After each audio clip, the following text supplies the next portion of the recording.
Proses pemeriksaan terhadap korban pemerkosaan dengan pelaku IKEA yang tidak lain ayah kandung korban mengalami sedikit hambatan. Pasalnya, korban KAB 13 tahun yang tidak lain anak kandung tersangka tidak bisa memberikan keterangan dengan baik. Kapolres Tabanan AKBP Rene Flidian Chandra, Selasa 8 November, mengatakan keterangan yang diberikan korban berbelit dan berubah-ubah.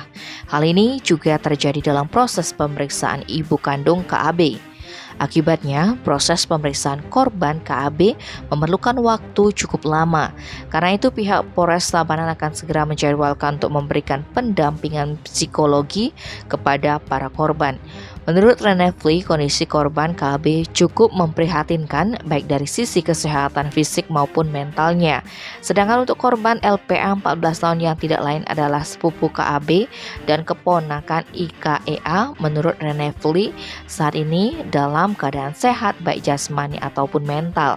Bahkan proses pemeriksaan terhadap korban KAB sedikit sangat terbantu dari keterangan korban LPA.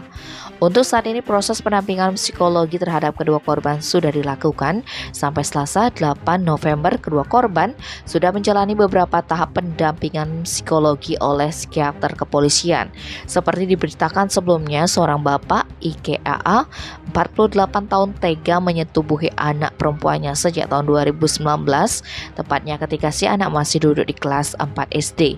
Tidak hanya anak kandungnya, IKEA juga menyetubuhi keponakannya LPA 14 tahun dan memaksa kedua korban melakukan fantasi seksualnya yakni threesome. Tim Bali Express melaporkan.